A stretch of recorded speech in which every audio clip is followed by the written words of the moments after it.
Olá, tudo bem com você? Que legal que estamos aqui juntos para mais um vídeo, que bom que você está aqui. O tema de hoje é mais um daqueles temas polêmicos e nós vamos falar sobre o que acontecerá depois do arrebatamento secreto. Se você tem curiosidade sobre esse assunto, não sai daí que você vai saber tudo sobre isso. Antes eu quero convidar você para acessar as minhas redes sociais e se inscrever lá. Gente, tem umas novidades chegando. Vocês precisam estar inscritos nas minhas redes sociais para saber sobre estas novidades. O meu ministério está preocupado não só com a sua saúde espiritual, mas também com a sua saúde física e emocional. Essas novidades que eu disse que estão chegando, e eu não posso falar agora o que pode mudar a sua vida. Então se inscreva lá que a partir do próximo vídeo eu vou falar o que é. Procura por Júnior Prato ou Ministério Adriana e Júnior Prato e se inscreva lá, tá bom? Mas voltando ao assunto, o que acontecerá depois do arrebatamento secreto? Abra sua Bíblia no livro de Mateus, no capítulo 24 e no verso 36 em diante. Nós vamos ler juntos. A palavra de Deus diz assim: quanto ao dia e a hora ninguém sabe, nem os anjos dos céus, nem o Filho, senão somente o Pai. Como foi nos dias de Noé, assim também será na vinda do Filho do Homem. Pois nos dias anteriores ao dilúvio, o povo vivia comendo e bebendo, casando-se e dando-se em casamento, até o dia em que Noé entrou na arca. E eles nada perceberam, até que veio o dilúvio e os levou a todos. Assim acontecerá na vinda do Filho do Homem. 2 homens estarão trabalhando no campo, um será levado e o outro deixado.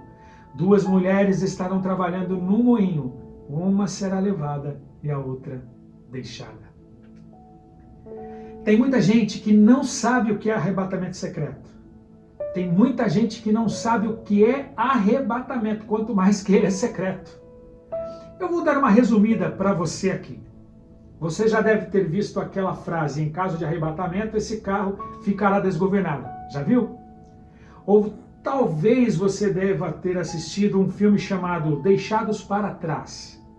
Ou mesmo recentemente você deve ter assistido uma novela chamada Apocalipse, que a Rede Record está passando. E ela fala sobre o arrebatamento secreto. Então, o arrebatamento secreto crê que as pessoas que foram salvas serão tiradas da terra por Deus secretamente. Sabe aquelas cenas onde as pessoas desaparecem e ficam somente as roupas delas e ninguém sabe o paradeiro das pessoas? Então, é exatamente isso que é o arrebatamento secreto, num modo bem simples de se explicar. O arrebatamento secreto acredita que os salvos, ou seja, a Igreja de Deus, não passará pela grande tribulação descrita em Apocalipse. Lá em Apocalipse, está descrito que haverá, antes da volta de Jesus, uma grande tribulação na terra, qual nunca houve, e que por causa da misericórdia de Deus, a igreja não passará por essa grande tribulação, ela será poupada desta grande tribulação.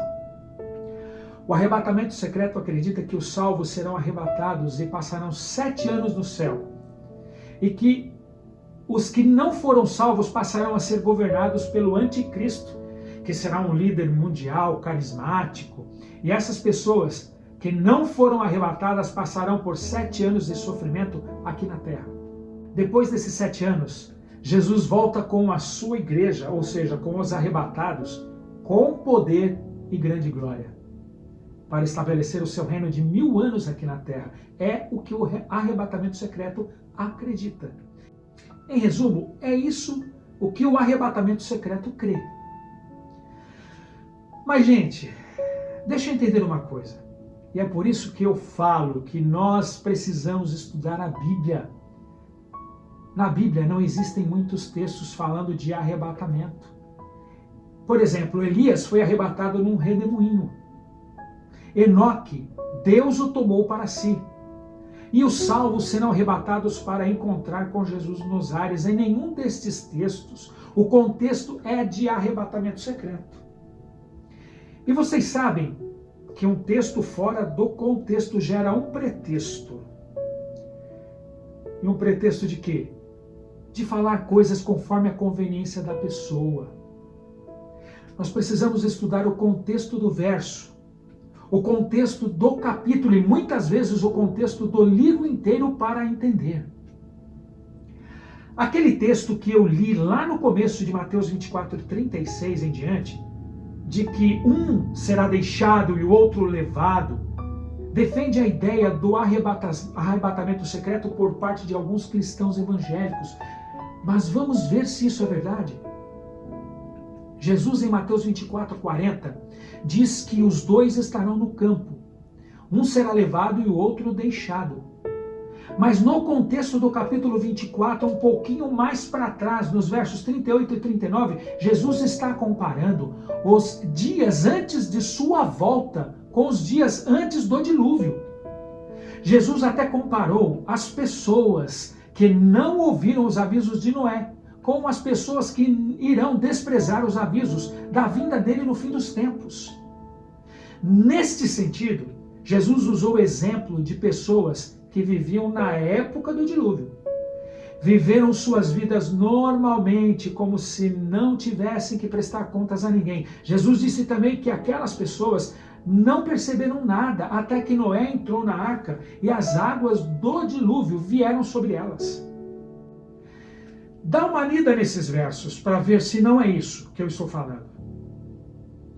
De forma natural, o texto bíblico continua esse raciocínio afirmando que no fim dos tempos, as pessoas estarão envolvidas em seus compromissos, trabalhando, ou seja, comparando com o verso, 2 estarão no campo e 2 no moinho, ou descansando, por exemplo, 2 estarão numa cama, como diz o verso, se casando ou dando-se em casamento, e o juízo de Deus virá. Aí, um será levado e o outro deixado. Esse um será levado e o outro deixado, no contexto, está diretamente ligado ao que aconteceu nos dias de Noé. Então, obviamente, o contexto está dizendo que quem era levado eram os ímpios, enquanto que os justos eram deixados. O dilúvio não levou Noé e sua família, mas levou as pessoas que morreram sob o juízo de Deus pelas águas. Aqui não parece estar falando do arrebatamento dos crentes, mas da separação dos ímpios para o julgamento de Deus. Então, queridos, não use esse texto fora do contexto para defender o arrebatamento secreto, como muitos fazem, porque o contexto dele diz outra coisa. Vocês sabem como nasceu a teoria do arrebatamento secreto? Um padre chamado Francisco Riviera percebeu que os protestantes acreditavam que o anticristo era o domínio católico sobre os cristãos. E para tirar o foco do papado, ele inventou duas coisas. A primeira, que o anticristo era Nero, o imperador romano daquela época. A segunda coisa, que o anticristo, antes da volta de Cristo, seria alguém que iria surgir carismático, ateu, no futuro, e que a igreja não estaria aqui por causa do arrebatamento secreto. Na década de 1830, um homem chamado John Darby, um pregador anglicano, começou a pregar com muita ênfase essa teoria do arrebatamento secreto, que se propagou para o mundo cristão. E essa teoria é muito difundida como uma visão do que acontecerá no fim do mundo. Mas eu quero entender novamente uma coisa. Me expliquem. Se o arrebatamento é secreto, por que Apocalipse 1:7 diz que quando Jesus voltar e se manifestar em sua segunda vinda, todo o olho o verá, e que não haverá separação entre pessoas antes da vinda de Cristo? Não só Apocalipse, mas Mateus 24 e 25 defende esta visão de que não haverá dois grupos distintos, um sendo arrebatado antes do outro. No capítulo 7, verso 14 de Apocalipse, diz que o grupo dos salvos vivos, por ocasião da volta de Jesus, são apresentados como aqueles que vieram da grande tribulação. Como é que a Bíblia apresenta uma coisa e a teoria do arrebatamento secreto apresenta outra? O arrebatamento diz que os arrebatados não passarão pela tribulação. Já o texto bíblico diz que os salvos virão da tribulação. E agora, em quem acreditar? Numa teoria que não existe na Bíblia, ou nas palavras do próprio Cristo, porque foi ele, Jesus, que falou isso em Mateus 24. Meus amigos, preste atenção. Não acontece nada depois do arrebatamento secreto, porque essa teoria não tem base bíblica. O arrebatamento secreto não existe, foi uma invenção. Talvez você tenha aprendido assim a vida inteira. Talvez os seus avós, os seus pais, seu pastor tenha te ensinado assim a vida toda. Talvez uma dúvida foi gerada em sua mente neste momento. Eu quero sugerir uma coisa para você. Se ajoelhe. Clame a Deus para te mostrar a verdade e Ele te mostrará. Pode ser que Ele já começou a te mostrar a verdade por meio desse vídeo. Você é tão amado por Jesus que antes da sua palavra, do seu pedido chegar à sua boca, Ele, Jesus, já sabia. Antes do pedido para Ele te mostrar a verdade chegar à sua boca em oração, Ele já está te mostrando por esse vídeo. Creia.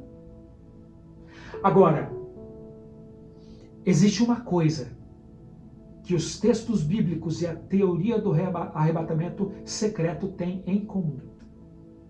É a volta de Cristo. E essa é a esperança que deve estar no meu e no seu coração. Ver Jesus voltar. O próprio Jesus diz em Apocalipse 22, 12, 13 e 14: Eu sou o Alfa e o Ômega, o primeiro e o último, o princípio e o fim. Eu venho logo e vou trazer comigo a minha recompensa para dar a cada um de acordo com o que tem feito.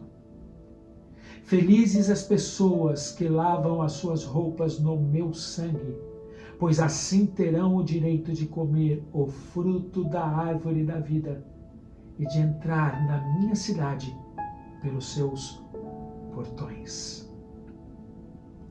Eu creio. Vamos orar?